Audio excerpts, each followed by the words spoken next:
Hello friends, आज मैं आपके साथ इंटरनेशनल इकोनॉमिक्स का एक और टॉपिक लेके आया हूँ। चैप्टर का नाम है फॉरेन एक्सचेंज और टॉपिक का नाम है mint par theory. Mint par theory क्या कहती है, ये बताने से पहले आपको बता दूं कि इस चैप्टर के मतलब फॉरेन एक्सचेंज के चैप्टर के सारे लिंक आपको डिस्क्रिप्शन में मिल जाएंगे। नंबर वाइज देखेंगे तो बहुत अच्छे से समझ आएगा।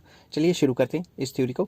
This theory explains the determination of rate of exchange of such countries as have metallic standards, that is gold और silver standard. Mint par theory हमें बताती है कि उन कंट्रीज में जहाँ पे मेटालिक स्टैंडर्ड मतलब गोल्ड स्टैंडर्ड या सिल्वर स्टैंडर्ड पुराने ज़माने में होता था, उस टाइम पे एक्सचेंज रेट को कैसे डिटरमिन किया जाता था। ठीक है, according to this theory, when two countries are on metallic standard, then the rate of exchange of their currency is determined on the basis of weight of gold or silver contained in their currency units. Simple words में पुराने ज़माने में हर एक country की currency को gold में convert किया जाता था कि 1 रुपये में कितना गोल्ड आएगा, या फिर 1 ग्राम ऑफ गोल्ड कितने रुपए का आएगा, 1 ग्राम ऑफ गोल्ड कितने डॉलर का आएगा। उनको आपस में मिला दिया जाता था और पता लग जाता था कि 1 डॉलर कितने रुपए का है। समझ गए ना बात। ये with the help of example मैंने बताया हुआ है।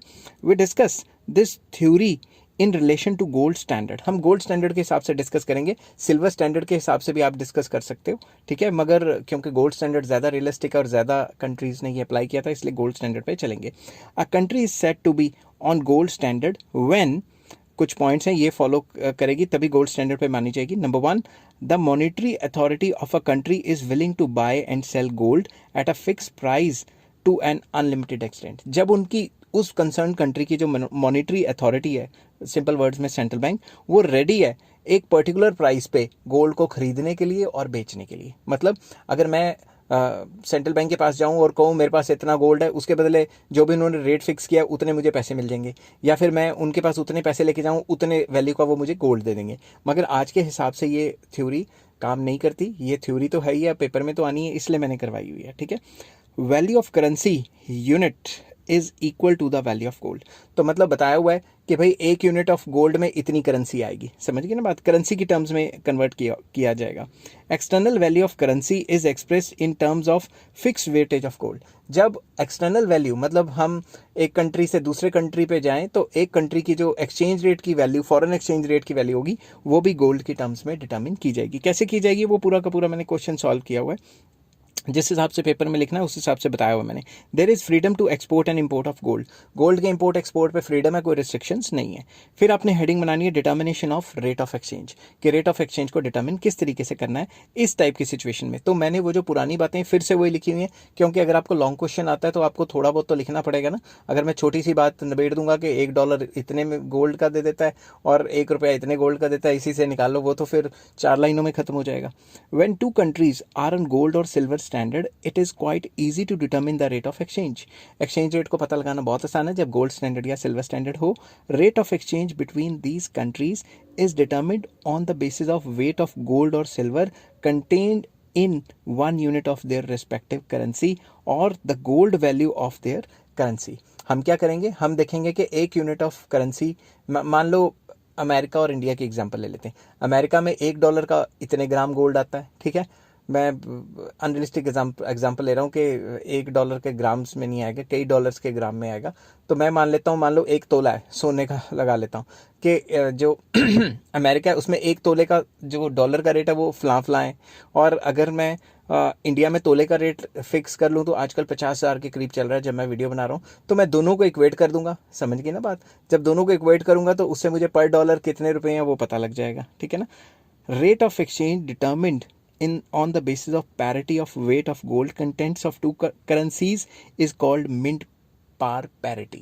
इसको मिंट पार पैरिटी भी कहते हैं और इसको गोल्ड पैरिटी रेट भी कहते हैं। किस तरीके से डिटरमिन करना है दोनों करेंसी को, मैंने एग्जांपल दिया है। फॉर एग्जांपल 1 पाउंड का rate, 1 pound is equal to 5 grains of gold, या 1 डॉलर को देखें तो 1 ग्रेन ऑफ गोल्ड के बराबर है। ये सिर्फ मैं एग्जाम्पल दे रहा हूँ। ठीक है, तो मतलब 1 पाउंड किसके बराबर है, 5 डॉलर के बराबर है, क्योंकि 5 गुना है ना।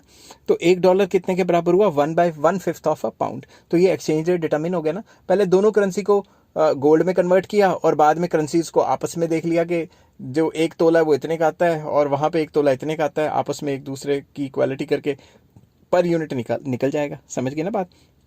If gold coins are not circulated, is not in circulation, मान लो गोल्ड कॉइन सर्कुलेशन में नहीं है, then gold value of the currencies of two countries as determined by respective governments will be the basis to determine the rate of exchange. अगर मान लो कई बार ऐसा कि गोल्ड कॉइन्स हैं वो सर्कुलेशन में नहीं है, तो जो भी सरकार ने गोल्ड का रेट फिक्स किया हुआ है करेंसी के हिसाब से, उसी के हिसाब से पता लगाया जाएगा कि एक कंट्री और दूसरे कंट्री का एक्सचेंज रेट क्या है.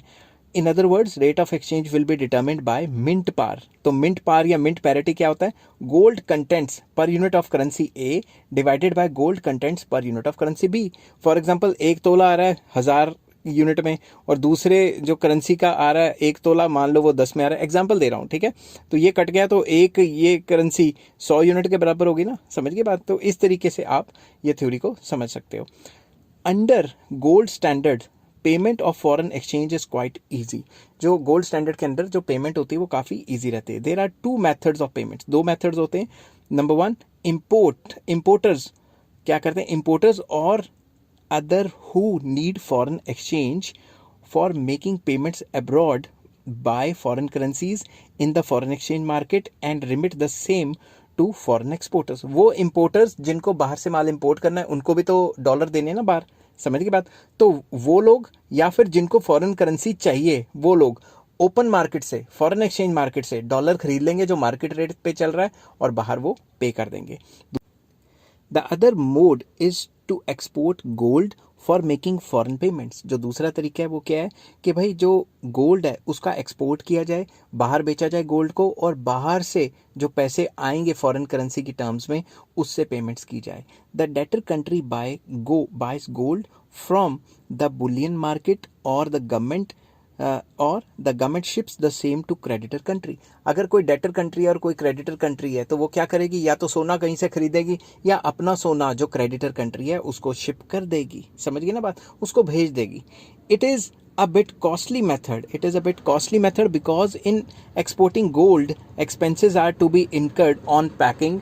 जो एक्सपेंसेस है वो पैकिंग पे लग जाएंगे सारे के सारे, और शिपिंग पे एक्सपेंसेस लगेंगे, इंश्योरेंस पे लगेंगे, एटसेट्रा एटसेट्रा. तो जितने भी उसके खर्चे आएंगे वो एक्सपोर्टिंग कंट्री को देने पड़ेंगे. As such, gold exporting country would like to export gold only when mint par rate of exchange is more than the cost of shipping.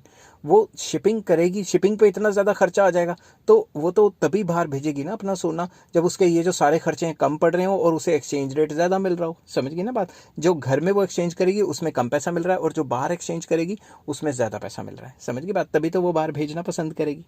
और नेक्स्ट आ जाता है इसका fluctuations in the rate of exchange and gold points. इस theory के हिसाब से ये भी बताया गया है कि फ्लक्चुएशंस कैसे आएंगी. ठीक है. In the long run, rate of exchange tends to be equal to mint par rate of exchange, and it can remain equal to mint par if the demand and supply of exchange rate remains equal. ये कहता है कि long run में अगर demand and supply exchange rate के बराबर रहती है, तो इसी हिसाब से जो मिंट पैरिटी थ्योरी है या मिंट पार थ्योरी है, जो भी रेट ये डिटरमिन करेगी वही रेट रहेगा लॉन्ग रन में. But relative forces of demand and supply are liable to change. Short period में तो लगातार चेंज होती रहेंगी. Accordingly there are fluctuations in the rate of exchange. तो शॉर्ट पीरियड में डिमांड एंड सप्लाई हल्का फुल्का चेंज होंगे, जिनकी वजह से फ्लक्चुएशंस आएगी. However these fluctuations are not unlimited. ऐसा नहीं होगा कि हर 2-2 मिनट पे फ्लक्चुएशंस आती रहेंगी. Rate of exchange can rise और fall up to a limit. इसकी एक लिमिट होगी. लिमिट क्या होगी वो मैं आपको डायग्राम से समझाऊंगा नीचे, which is called gold points. Gold points refers to the maximum and minimum limits within which mint par exchange fluctuates. तो मिंट पार का जो एक्सचेंज रेट है वो फ्लक्चुएट करता है, और जो अपर लिमिट और लोअर लिमिट पे जो फ्लक्चुएट करता है उस लिमिट को गोल्ड पॉइंट्स कहा गया है. These points are of two types. एक तो होता है अपर गोल्ड पॉइंट और दूसरा lower gold point. Mint par of exchange between two countries fluctuates within these gold points.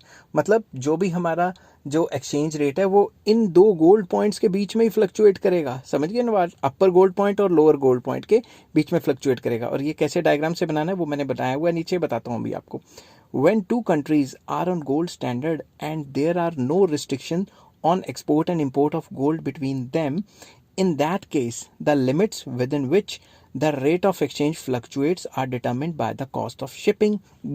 ठीक है, जो कॉस्ट ऑफ शिपिंग गोल्ड, तो बेसिकली अगर दो कंट्रीज आपस में कोई रिस्ट्रिक्शंस नहीं है गोल्ड स्टैंडर्ड के ऊपर, तो वो क्या कर सकते हैं, उनका एक्सचेंज रेट क्या रहेगा। उस केस में जो गोल्ड की जो शिपिंग कॉस्ट है वो काफ़ी इंपॉर्टेंट हो जाती है। ठीक है, तो हम ये कह सकते हैं कि अगर दो कंट्रीज के बीच में इंपोर्ट और एक्सपोर्ट करने के गोल्ड पे कोई रिस्ट्रिक्शन नहीं है, तो limits within which the rate of exchange fluctuate किस लेवल पे फ्लक्चुएट कर सकता है, upper limit and lower limit, वो किस पे डिपेंड करती है, गोल्ड की शिपिंग पे, पैकिंग पे, शिपिंग पे, इंश्योरेंस पे, ये सारे एक्सपेंसेस पे मतलब डिटर्मिन की जाती है।